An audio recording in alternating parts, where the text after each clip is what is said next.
Tyson Fury knocks out Dillian Whyte in the 6th round to retain his WBC heavyweight title. Probably as routine a victory as I've seen for a while for Tyson Fury. Not since Christian Hammer, I think, or even actually Tom Schwartz was pretty easy, but not since these kind of fights has he had such an easy night at the office, I guess. I mean, it was touted to be a decent fight, but I think this fight didn't really surprise me, to be honest. I felt like going into the fight, Dillian Whyte would have to do a lot to really beat Tyson Fury, whereas Tyson Fury, I always felt, could make this fight very, very easy by just sticking long and getting behind his jab and just keeping the distance, and that's essentially what he did. Looking at the first round, Dillian Whyte actually came out as a southpaw, which personally I think threw everybody, including Tyson Fury, and I actually gave Dillian Whyte the first round.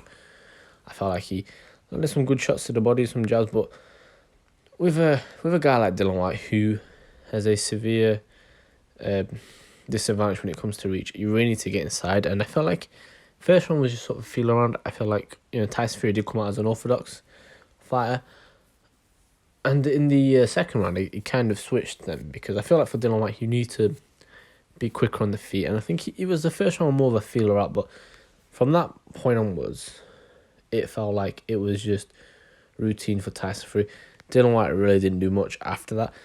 In terms of him coming out of southpaw, I get maybe one tried or throw Fury off a bit, but this is the biggest fight of your career, your world title shot that you've wanted for so long. 1,000 days mandatory WBC.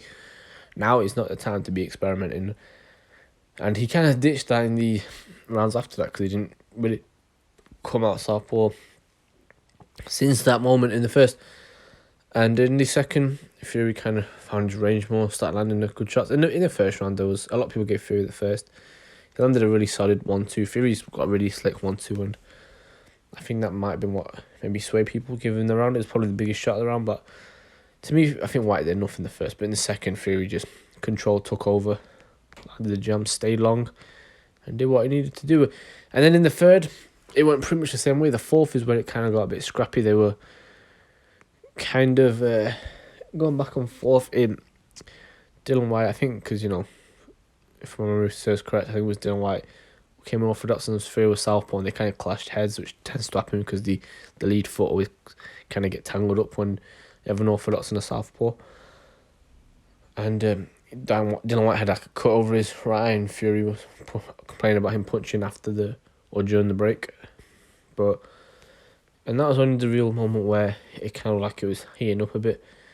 But after that, it was again, Dillian Whyte just didn't do enough in this fight. It was the biggest fight of his career. You think he'd be a bit more quick, and his feet just weren't quick enough. What Dillian Whyte's feet, he's had a habit before, Dillian Whyte, of kind of letting his feet come very close together. He came from kickboxing, so maybe it came from that, because it happens a lot in MMA, that sort of stuff. But in boxing, it doesn't really work. And yeah, Dillian Whyte also, and he has a habit of this, and it's something that I figured you really can't do against Fury, and he did it. He was punching from way out of range, and he has a habit of this.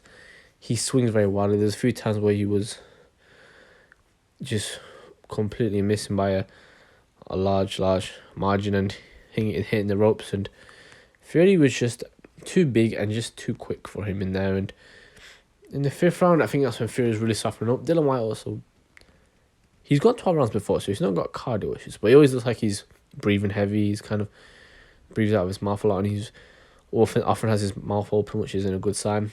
But in the fifth round again, Fury was kind of like doing the same thing from pretty much 2 to 6, was doing the same thing of sticking long. He looked like he hurt Whyte at one point, and Whyte kind of responded quite angrily. He did land, I'd said in my preview that he should land some body shots and really look at the body, and he did a little bit, but just not enough. And again, his feet just weren't quick enough. He needed to double jab his way, and he needed to close that distance, and he seemed just content with trying to be on the outside. It wasn't like Fury. Fury's a great boxer, but he's not like a Lomachenko where he'll build you. He's pretty simplistic, and to me, Dillian Whyte just didn't do enough in there at all. And when it came to about round 5, I felt he needed to really step it up, and he just couldn't do it. He looked tired. He didn't have enough in the tank, it felt like. Couldn't close the distance quick enough. Just wasn't there. And then in the 6th round, which is when the knockout came, Similar thing happened. Fury was kind of getting to him a bit more. He was slowing down a lot more, Whyte, and Fury also landed some beautiful shots to the body. Whyte was landing a lot of nice left hooks to the body, but just not frequent enough, I don't think. But Fury, to be fair, every time he got hit Fury to the body, he kind of came back with one of his own. So again, like I said, I think the body is always there for Fury, and as the round was closing out in the sixth, he landed that once again, that uppercut, the one that knocked out Dillian Whyte against AJ, the one that he got knocked out with Povetkin, and he landed it again. And I don't know if Dillian Whyte just has like a spot on that chin, because he can take some good shots, or if he's just, I don't know, some fighters are kind of can be guilty of almost opening themselves up to a shot. Maybe that uppercut just seems to be his kryptonite. He's been knocked out by Povetkin, AJ, and now Fury, all with that uppercut. It just seems like the one shot that he just can't get out of the way of. And beautiful shot, Fury. He didn't actually land, like, it landed on the chin, but he didn't land like completely flush. The one like how AJ's and Povetkin's did. It kind of glanced off his chin a bit more to the side, and yeah, he got up. He looked like he maybe could beat the count, but then he was all over the place. So it's a good stop from the referee. It was a good thing as well, because the round was closing out, and if he had been allowed to continue, it would have been a lot worse. So good victory from Tyson Fury, though. He says this is it. That's his last fight. I don't think so. They're talking about him and Francis Ngannou having a hybrid crossover fight, maybe one in MMA, one in boxing. That wouldn't be good for anybody, but if Francis gets paid and Fury gets paid, I guess it wouldn't be the worst thing for those two.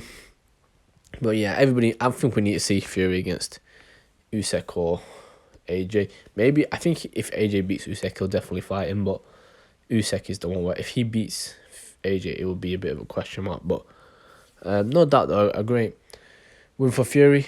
Like I said, I can't see him retiring. I think there's still that one fight left from that big one that I think that he would get up for. And yeah, don't know, it'd be interesting though to see mentally if he does fight again, if he's still the same. He's kind of, there's still so many guys in front to fight, but I guess for him, he doesn't feel like there is that much left for him.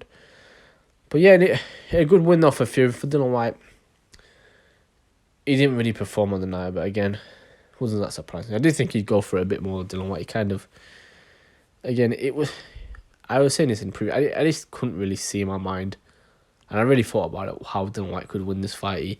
He needed to really do what Otto Vollen did, but really maintain the pace, and I just don't think he had the stamina or the quickness, or even the intensity to sort of beat Fury. But still low. He's made a good career, made a lot of money for himself, Dillian Whyte, but yeah, he just didn't do enough in there.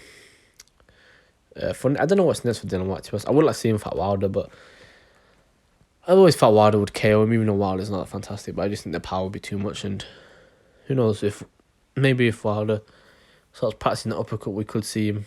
It would be another KO, I think, because again, that uppercut, I don't know what it is with him. He just seems to can't get out of the way from that shot. But yeah, decent fight, good, decent event. Broke the record for Wembley, and yeah, like I said, interesting. Now you got we're waiting to see what happens with AJ and Usyk for the heavyweight division, but hopefully now it kind of gets going again, because this division has been on the back burner for a long time.